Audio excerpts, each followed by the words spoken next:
இப்போ திரை நேயர்களுக்கு வணக்கம். நம்ம பிக் பாஸ் சீசன் 9ல ஒரு சந்திரமுகி இருக்காங்க. அந்த சந்திரமுகி பத்தி தான் இந்த வீடியோல நம்ம பேச போறோம்.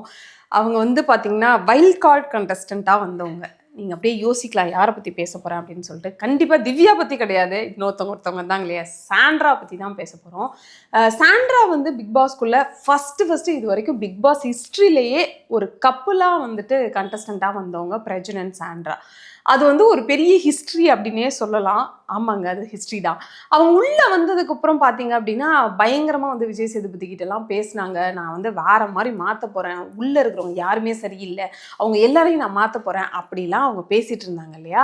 அவங்க உள்ள வந்ததுக்கப்புறம் என்ன பண்ண போறாங்க அப்படின்ற ஆர்வம் வந்து பிக் பாஸ் பார்க்குற எல்லாருக்குமே இருந்துச்சு. அவங்க உள்ள வந்ததுக்கப்புறம் ஒரு டாஸ்க் குடுத்தாங்க. எல்லாரையும் வந்து யாரெல்லாம் வந்து நடிக்கிறாங்க, கிழிச்சு போடுமா அப்படின்னு சொன்னப்ப பயங்கரமா வந்து ஒரு மாரி கெத்தா இருந்தாங்க. பார்க்கும்போது நீலாம்பரி மாரியே இருந்துச்சு சீரியஸா. சரி உள்ள வந்து வேற மாரி பண்ண போறாங்க அப்படின்னு சொல்லி நினைச்சிட்டு இருக்கும்போது, அந்த டாஸ்க் வந்து சூப்பரா போச்சு. அதுக்கப்புறம் இவங்க என்னலாம் பண்ண போறாங்க அப்படின்னு யோசிச்சுட்டு இருக்கும்போது தான், அப்போ பயங்கரமான ஒரு டாஸ்க்க வந்து பிக் பாஸ் இறக்குறாங்க. என்ன அப்படின்னா, அந்த ஹோட்டல் டாஸ்க் ஒண்ணு குடுத்தாங்க. அப்பதான் வந்து அந்த ஹோட்டலுக்கு யாரு கெஸ்ட்டா வரா அப்படின்னா, பிரியங்கா, தீபக், மஞ்சரி அப்படின்னு சொல்லி ஒரு 3 கெஸ்ட் வராங்க.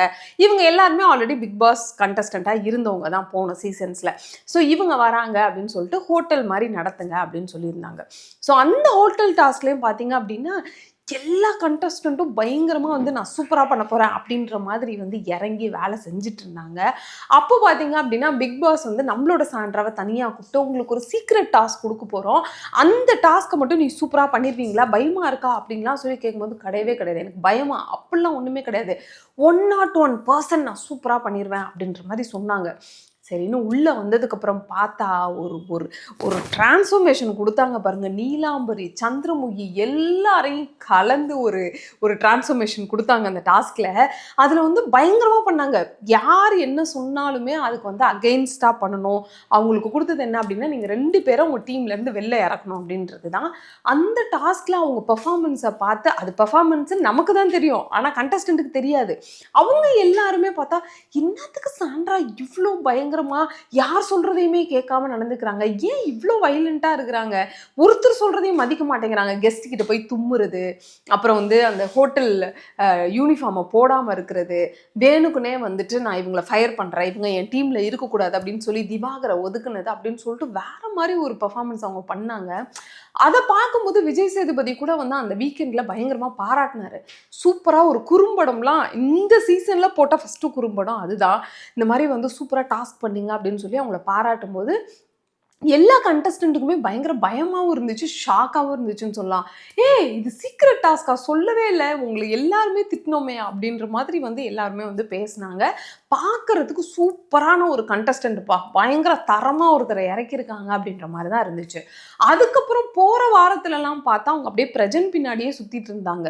பிரஜனும் வந்து நாங்க 2 பேரும் ஒண்ணா வந்து விளையாட வரல அப்படின்னு சொல்றதுக்கு பயங்கரமா ட்ரை பண்ணிட்டே இருந்தாரு. ஆனா சாண்ட்ரா வந்து இல்ல, இல்ல. நான் பிரஜன் பின்னாடியே தான் இருக்கேன் அப்படின்னு சொல்லிட்டு, அவரு கூட சாப்பிடுறது, அவரு கூட பேசுறது, மத்த எந்த கண்டஸ்டன்ட் கூடமே வந்து அவர் பழகல அப்படின்ற மாரியே இருந்துட்டு இருந்தாங்க. அதுக்கப்புறம் பார்த்தோம் அப்படின்னா, திவ்யாவும் வந்து அந்த டீம்ல சேர்ந்தாங்க. ஸோ 3 பேருமே வந்து ஒண்ணாவே இருந்துட்டு இருந்தாங்க. ஒரு சர்டன் ஸ்டேஜ்ல எல்லா கண்டஸ்டன்ட்டுமே இவங்க கப்புலா தான் விளையாடுறாங்க, கப்புலா தான் விளையாடுறாங்க அப்படின்ற ஒரு முத்திரைய குத்த ஆரம்பிச்சதுக்கப்புறம், பிரஜன் என்ன பண்ணாருன்னா, இத கண்டிப்பா பிரேக் பண்ணியே ஆகணும்ப்பா. நம்ம வந்து சாண்ட்ராவ கொஞ்சம் தள்ளி வச்சே ஆகணும் அப்படின்ற மாரி இருந்தாங்க. பட் சாண்ட்ரா என்ன நெனச்சாங்க, ஒரு வேள குழந்தைங்கள விட்டுட்டு வந்ததுனால, ஹஸ்பண்டா அவரு இருக்காரு அப்படின்றதுனால, அவர விட்டு பிரியவே முடியல அப்படின்ற மாரி இருந்தாங்களோ என்னவோ தெரியல. சாண்ட்ரா வந்து அந்த டைம்ல பிரஜன விட்டு பிரியவே முடியாது அப்படின்ற ஸ்டேஜ்ல இருந்தாங்களா என்னன்னு தெரியல. ஒரு நாமினேஷன் ஃப்ரீ பாஸ் வந்தப்ப கூட, நான் பிரஜனுக்கு அது தந்துடுறேன் அப்படின்ற மாரி தான் இருந்தாங்க. அந்த ஸ்டேஜ்ல பார்க்கும்போது சாண்ட்ரா வந்து ஒரு கண்டஸ்டன்ட்டா விளையாட வந்தாங்க அப்படின்றதையே மறந்துட்டு, பிரஜன் அவர்களுக்கு ஒரு நிழலா தான் இருந்தாங்க அப்படின்ற மாரி தான் அந்த டைம்லாம் போயிடுச்சு. பிரஜனும் அத எப்படியாவது பிரேக் பண்ணி ஆகணும் அப்படின்னு சொல்லிட்டு விக்கல்ஸ் விக்ரம் கிட்டலாம் சண்டை போட்டு, நீங்க வந்து எங்கள கப்பிள் கேம் விளையாடுறோம்னு சொல்லக்கூடாது அப்படின்லாம் பயங்கரமா பேச ஆரம்பிச்சாரு. அதுக்கப்புறம் வந்து சாண்ட்ரா கிட்ட வந்து ஒரு விஷயம் சொன்னாங்க. துண்டிக்கணும், யார்கிட்ட நீட்டிக்கணும் உங்க ரிலேஷன்ஷிப்ப அப்படின்னு கேட்கும்போது, நான் சாண்ட்ரா கூட துண்டிக்கிறேன் அப்படின்ற மாதிரிலாம் பிரஜன் சொன்னார். அது வந்து சாண்ட்ராவுக்கு ஒரு மாதிரி ஹர்ட் ஆயிடுச்சு அப்படின்னு நினைக்கிறேன். அதுக்கப்புறம் ஏன்னா அவர் கண்டினியூ பண்ணது வந்து பிரஜன் அவர்கள் வந்து நான் நீட்டிக்கிறேன் ரிலேஷன்ஷிப்பை அப்படின்னு சொல்லி திவ்யாவுக்கு கொடுத்துட்டாரு. வேற யாருக்காவது கொடுத்துருந்தா கூட அது அப்படியே நாமளா போயிருந்திருக்கோம். அது திவ்யாவுக்கு கொடுத்தோன்னு ஒரு மாதிரி பொசசிவ் ஆயிட்டாங்க சாண்ட்ரா. அதுக்கப்புறம் வந்து பிரஜன் அவர்கள்கிட்டயே பேசுறத ஒரு மாதிரி ஸ்டாப் பண்ணிட்டாங்க. திவ்யாவை பார்த்தா இன்னும் காண்டாக ஆரம்பிச்சிட்டாங்க. அது வந்து அவங்களுடைய அந்த என்னதான் அதை வெளியே காட்டக்கூடாதுன்னு அவங்க மறைச்சாலும் அவங்க ஃபேஸ்லேயும் அவங்களுடைய ரியாக்ஷன்ஸ்லேயும் அது வெளியே வரவே ஆரம்பிச்சிருச்சு. ஒரு கட்டத்தில் வந்து பிரஜன் அவர்கள்கிட்ட பேசுகிறத அவங்க ஸ்டாப் பண்ணதுக்கப்புறம் திவ்யா கிட்ட வந்து அது கொஞ்சம் கொஞ்சமாக புகைய ஆரம்பிச்சிருச்சு. பிரஜனும் திவ்யாவும் நிறைய டைம் வந்து ஒன்றாவே பேச ஆரம்பித்தாங்க. அது பார்க்கும்போது எல்லாமே அந்த பொசசிவ்ல சாண்ட்ரா அவர்கள் வந்து பயங்கரமாக கோவப்பட ஆரம்பித்தாங்க. அப்புறம் பிரஜன் அவர்கள் எவிக்ட் ஆகுறாங்க அப்படின்னு சொல்லிட்டு ஒரு சீன் கிரியேட் பண்ணாங்கல்ல, காரில் வந்து கெம்மியையும் பிரஜனையும் அமிச்சதுக்கப்புறம் ஒரு அழுதாங்களே. எல்லா நடிப்பையும் அப்படியே கமலோட நடிப்பு, ரஜினியோட நடிப்பு, விக்ரமோட நடிப்பு அப்படின்னு சொல்லி எல்லா நடிப்பையும் கலந்து ஒருத்தர் வெளிப்படுத்தினா எப்படி இருக்கும், அந்த மாதிரி தான் அன்னைக்கு சாண்ட்ரா அவர்கள் வந்து அழுதது இருந்துச்சு. எல்லாரும் கலாய்ச்சி தள்ளிட்டாங்க. சோஷியல் மீடியாவை திறந்தாலே எதுக்குமா இவ்வளோ ஒரு கண்ணீர் வெள்ளமா போகுது, இந்த அளவுக்கு தேவையா, கொஞ்சம் கம்மியாக நடிமா அப்படின்ற அளவுக்கு எல்லாரும் சோஷியல் மீடியாவில் கலாய்ச்சி தள்ளிட்டாங்க. ஐயோ அச்சா போறீங்களே அப்படின்னு. அப்புறம் கொஞ்ச நேரத்திலேயே வந்து அதே காரில் திரும்ப வந்து ட்ராப் பண்ணிட்டு போயிட்டாங்க. அதுக்கப்புறம் அப்படியே அவங்க மயக்கம் போட்டு விழுந்துட்டாங்க. பிரஜன் வந்து தாங்கினாரு, பண்ணாரு, அப்புறம் வந்து இது பண்ணிட்டாரு. ஆக்சுவலி பிக் பாஸ் வர்றதுக்கு முன்னாடியே 2 பேரும் ஒரு பயங்கர மெச்சூர்டு உள்ள ஒரு பேரண்ட் தான், ஒரு ஹியூமன் தான். அவங்க 2 பேத்துக்குமே தெரியும் யாரோ ஒருத்தர் எவிக்ட் ஆக தான் போகிறாங்க, யாரோ ஒருத்தர் உள்ளே இருக்க போகிறாங்க, இல்லை 2 பேருமே எவிக்ட் ஆக போகிறாங்க அப்படின்றது எல்லாமே பேசியிருப்பாங்க. பேசினாலும் அங்கே சாண்ட்ராவோட பாயிண்ட் என்ன அப்படின்னா, என் ஹஸ்பண்ட் என்னை விட்டுட்டு போகிறாரு அப்படின்ற மாதிரி. ஏமா பிக் பாஸ் வீட்டிலேருந்து தானேம்மா வெளில போகிறாரு, அடுத்த 30 நாளில் நீ வீட்டுக்கு தானே போகிற அப்படின்ற மாதிரி தான் வந்து பார்க்குற ஆடியன்ஸ்க்கு இருந்துச்சு. இவ்வளோ பெர்ஃபார்மன்ஸ் தேவையா அப்படின்ற மாதிரி இருந்துச்சு. ஸோ அவங்களுடைய அந்த அதாவது ஒரு பாவப்பட்ட ஒரு எமோஷ்னல் ஒய்ஃப் ஒரு விஷயத்த ஒரு பக்கத்தை வந்து நம்ம அந்த டைம்ல பார்த்தோம் அப்படின்னு சொல்லலாம். அதுக்கப்புறம் வந்து பாத்தீங்க அப்படின்னா பிரஜன் கூட வந்துட்டு நார்மலா தான் போயிட்டு இருந்துச்சு. உண்மையாலுமே பிரஜன் அவர்கள் வெளில போகும்போது சாண்ட்ரா அவர்கள் வந்து அப்பையும் பயங்கரமா அழுதாங்க. பட் எல்லாருமே வந்து ஓகே, எல்லாரும் கன்சோல் பண்றதுக்கு ட்ரை பண்ணாங்க. ஆனாலும் அவங்க கேட்கல. அதுக்கப்புறம் ஒரு ஸ்டேஜுக்கு போனாங்க. அதாவது சந்திரமுகி வந்து ஒரு மாதிரி சைலண்டாக அந்த கோவமான ஒரு ஸ்டேஜுக்கு போனால் எப்படி இருக்கும், அந்த மாதிரி தான் சாண்ட்ரா இருந்தாங்க. எப்போ பார்த்தாலும் அழுதுகிட்டே இருக்கிறது, எதை நினச்சி அழுகுறாங்க, எதுக்கு அவங்க உள்ளே வந்தாங்க, எங்கே இருக்குன்றதே அவங்க மறந்துட்டாங்களோ அப்படின்ற மாதிரி தான் அவங்களோட அந்த பர்ஃபார்மன்ஸ் எல்லாமே அந்த வீக்கில் இருந்துச்சு. சாப்பாடு எல்லாத்தையும் தனியாக எடுத்துகிட்டு வந்துடுவாங்க. அந்த டைமில் அமித் வந்து அவங்களுக்கு எவ்வளவோ வந்து கன்சோல் பண்ணுறதுக்கு ட்ரை பண்ணாங்க. நீங்கள் வாங்க, வெளியில் வாங்க, பிரச்சனை போனால் என்ன, வீட்டுக்கு தானே போயிருக்காரு, உங்கள் குழந்தைங்கள தானே பார்க்க போயிருக்காரு, நீங்கள் உங்களோட கேமை விளையாடுங்க அப்படின்னு என்ன ட்ரை பண்ணாலும் அவங்க வந்து எல்லா கண்டஸ்டன்ட்டையும் வந்து நம்மளை பற்றி பேச வைக்கணும் அப்படின்றத ஒரு முடிவை வந்து சாண்ட்ரா அவர்கள் அப்போ எடுத்துட்டாங்கன்னு நினைக்கிறேன். ஏன்னா எது கண்டஸ்டன்ட் என்ன பண்ணாலும் அதுக்கு வந்து ஆப்போசிட்டாக ஏதாவது ஒன்று சொல்கிறது, கோவமாக ஒன்று சொல்கிறது, இது பண்ணுறது பிடிக்கல, அது பண்ணுறது பிடிக்கல அப்படின்ற மாதிரி வந்து ஒவ்வொரு விஷயத்தையுமே வந்து அவங்க பண்ணிட்டு இருந்தாங்க. ஒரு கட்டத்தில் கனி அவர்கள்கிட்டையும் வந்து மூஞ்ச காட்டிட்டாங்க. அமித் அவர்கள், கானா வினோத் அவர்கள்கிட்டையும் வந்து அவங்களுக்கு சண்டை வந்துருச்சு. சாண்ட்ரா அவர்கள் வந்து பிரஜன் அவர்கள் வெளில போனதுக்கு அப்புறம் பயங்கரமா அழ ஆரம்பிச்சாங்க. அதுக்கப்புறம் கண்டஸ்டன்ட் என்ன நின்னா தப்பு, உட்கார்ந்தா தப்பு, நின்னா குத்தம், உட்கார்ந்தா குத்தம் அப்படின்ற மாதிரி வந்து இதை யார் பண்ணுவான்னா புதுசா அந்த மருமகள்கிட்ட மாமியார் பண்ணுவாங்க அப்படின்ற மாதிரி ஊர்ல சொல்லுவாங்கல்ல, அந்த மாதிரி தான் சாண்ட்ரா அவர்கள் வந்து அங்கே பண்ணிட்டு இருந்தாங்க. யார் என்ன பண்ணாலும் இது பண்ணா பிடிக்கல, அது பண்ணா பிடிக்கல, அவங்க ஏன் இது பண்றாங்க, என்ன கார்னர் பண்றாங்க, என்ன இது பண்றாங்க அப்படின்னு சொல்லிட்டு பயங்கரமா வந்து எல்லாரையுமே குத்தம் சொல்ல ஆரம்பிச்சாங்க. இது ஒரு ஸ்டேஜ்ல என்ன ஆச்சு அப்படின்னா எல்லா கண்டஸ்டன்ட்டுக்கு நம்ம இந்த அம்மாவுக்கு ஆச்சு, எப்போ பாரு அழுதுகிட்டே இருக்கு, எப்போ பாரு யாரையா ஒருத்தர் குறை சொல்லிகிட்டே இருக்கு, இவங்க கிட்ட வச்சுக்கவே கூடாது அப்படின்னு சொல்லிட்டு எல்லா கண்டஸ்டன்ட்டும் அவங்கள்ட்ட பேசுறதையே ஸ்டாப் பண்ணிட்டாங்க அப்படின்னு சொன்னோம். பிரஜன் வெளில போனதுக்கப்புறம் திவ்யாவை ஒரு செஞ்சாங்க பாருங்க சாண்ட்ரா, வேற லெவல். சாண்ட்ரா வந்து திவ்யா வந்து பேச ஆரம்பிச்சாலே நீ தயவு செஞ்சு என் பக்கத்தில் வராதவங்க, பார்த்தாலே எனக்கு பிடிக்கல அப்படின்ற அளவுக்கு பயங்கரமாக ஒரு வெறுப்பை வந்து காமிக்க ஆரம்பிச்சாங்க. அதுக்கப்புறம் திவ்யாவும் எதுக்கு வம்பு இவங்கள்ட்ட போய் பேசிக்கிட்டு இருந்தாலும் வந்து ஃபஸ்ட்டு உள்ளே வந்ததுக்கப்புறம் ஒரு ஃப்ரெண்டாக நம்ம எல்லாருமே ஒரு டீமாக இருந்தோம். பட் ஆனால் இப்போ இவ்வளோ வெறுக்கிறாங்களே நம்மள அப்படின்ற ஒரு ஹர்ட்டிங் திவ்யாவுக்கு இருந்தாலும் திவ்யா வந்து அவங்க பக்கத்துலேயே போகாமல் ஒரு மாதிரி ஒதுங்கி தான் இருந்தாங்க. ஸோ இந்த ஃப்ரீ குட்டீஸ் டாஸ்க் அப்படின்னு சொல்லி ஒரு லாஸ்ட் வீக் ஒரு டாஸ்க் கொடுத்தாங்க. அதாவது என்னன்னா ஃபேமிலி மெம்பர்ஸ் எல்லாருமே வந்து வீட்டுக்குள்ள வருவாங்க அப்படின்ற மாதிரி. அப்போ வந்து பிரஜன் அவர்களும் அவங்களுடைய 2 ட்வின்ஸ் பேபிஸ் இருக்காங்க இல்லையா, அவங்களும் வந்து உள்ள வந்திருந்தாங்க. அவங்கள பார்த்த உடனே சாண்ட்ரா வந்து பயங்கரமா பிரேக் டவுன் ஆனாங்க. அவங்கள கட்டிப்பிடிச்சு அவங்க கூட பேசிட்டு அவங்க கூட ஹாப்பியா ஜாலியா அது வரைக்கும் அழுதுட்டே நம்ம பார்த்த ஒரு சாண்ட்ராவை, ஒரு ஹாப்பியான சாண்ட்ராவை அன்னைக்கு வந்து பார்க்க முடிஞ்சது. அவங்க குட்டீஸ் எல்லாருக்குமே வந்து எல்லார் கூடயுமே பயங்கரமா பேச ஆரம்பிச்சாங்க. எல்லாருமே அந்த குட்டீஸ் கூட விளையாட ஆரம்பிச்சாங்க அப்படின்ற மாதிரி ஒரு மாதிரி ஜாலியா அந்த டே போயிட்டு இருக்கும்போது வந்து அவ்வளோதான் அவங்க டைம் முடிஞ்சிருச்சு, நீங்க வெளில போகலாம் அப்படின்னு சொல்லி பிக் பாஸ் சொல்லும்போது அந்த குட்டீஸ் 2 பேரும் வந்து எனக்கு ஒரு 5 மினிட்ஸ் கொடுங்க எங்க மம்மி கூட இருக்கணும் அப்படின்னு சொல்லும்போது அவங்களுமே ஒரு மாதிரி மெல்ட் ஆயிட்டாங்க.